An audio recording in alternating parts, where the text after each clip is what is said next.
उत्तर प्रदेश में ओबीसी और जिस तरीके से पिछड़ा वर्ग से जुड़े हुए छात्र हैं उनको स्कॉलरशिप दी जाती है, लेकिन केंद्र सरकार के द्वारा दी जाने वाली स्कॉलरशिप अभी तक बच्चों के पास नहीं पहुंची है।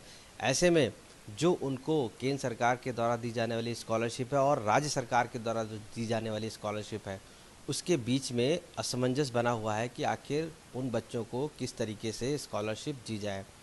ये बच्चे तकरीबन 40 लाख जो उत्तर प्रदेश में हैं, उनको लेकर एक अहम बैठक हुई जिसमें मंत्री नरेंद्र कश्यप को खुद उतरना पड़ा। ऐसे में हमारे साथ मौजूद हैं नरेंद्र कश्यप जी, जो पिछड़ा वर्ग कल्याण मंत्री हैं।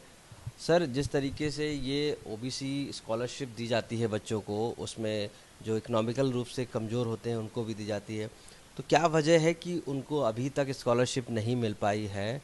क्या दिक्कत आ रही है?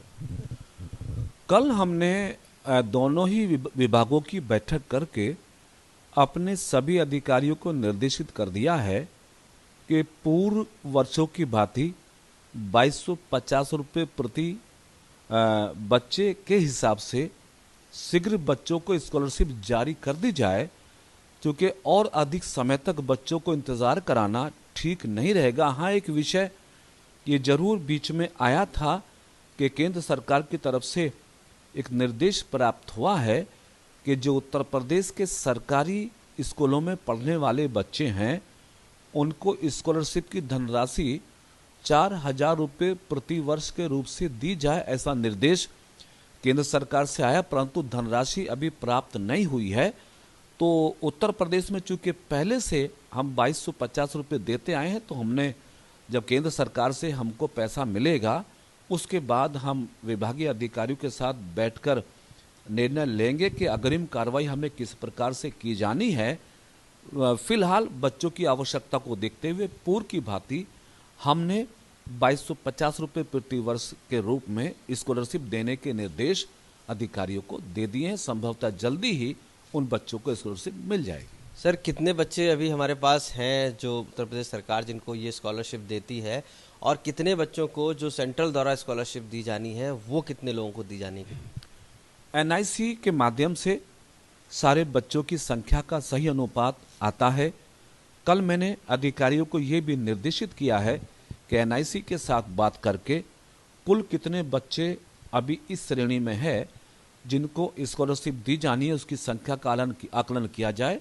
तो आज कल में उसकी संख्या का सही आकलन मिल जाएगा। लेकिन पिछले वर्ष का जो हमारे पास अनुमान है, 2021-2022 में लगभग 23 लाख बच्चों को स्कॉलरशिप दी गई थी, लेकिन इस बार माननीय मुख्यमंत्री जी ने पिछड़ों के प्रति हमदर्दी का और भाव रखते हुए उस धनराशि में 100 करोड़ से अधिक की वृद्धि की है। तो इस बार हम 2021-2022 के मुकाबले और अधिक पिछड़े वर्गों के बच्चों को वजीफा दे पाएंगे। सर, इस बार देरी भी हुई काफ़ी और आपको खुद आना पड़ा, इसमें दखल देना पड़ा अधिकारियों के बीच में, क्योंकि फाइल बहुत समय से लटकी हुई थी। तो क्या वजह थी कि इतना समय लग गया इन सब चीज़ों में? हम ये प्रतीक्षा कर रहे थे कि केंद्र का अंशदान हमें जल्दी प्राप्त हो जाए ताकि हम प्रदेश के बजट और केंद्र के अंशदान के को मिला के एक रणनीति बना सकें। लेकिन चूंकि अभी तक केंद्र की तरफ से धनराशि मिलनी शेष है, इसलिए हमने तत्काल रूप में, चूंकि बच्चों को बहुत इंतज़ार कराया जाना उचित नहीं था, इसलिए पूर्व के रेट के मुताबिक स्कॉलरशिप देने का निर्देश जारी कर दिया है। अब अभी कुछ दिन में जो यूपी दिवस करके है वहाँ पर भी स्कॉलरशिप बंटनी है, जिसमें सीएम योगी आदित्यनाथ खुद ही बच्चों को बांटेंगे। क्या उसके लिए भी तैयारी की गई है? और क्या केंद्र की जो राशि नहीं आई है, फिर आगे आप लोग कैसे एडजस्ट करेंगे? केंद्रीय माननीय मंत्री जी से वार्ता करेंगे और मुझे अच्छी तरह से ध्यान है कि चूंकि वो अंशदान देश के सभी प्रदेशों को एक बार में जारी होता है, तो देश के सभी प्रदेशों को केंद्र अंश जारी होना है। तो उम्मीद है कि क्योंकि हमारे केंद्रीय मंत्री जी बहुत संवेदनशील हैं, जल्दी ही केंद्र की राशि हमें उपलब्ध हो जाएगी और प्रदेश की राशि ऑलरेडी हमारे पास उपलब्ध है।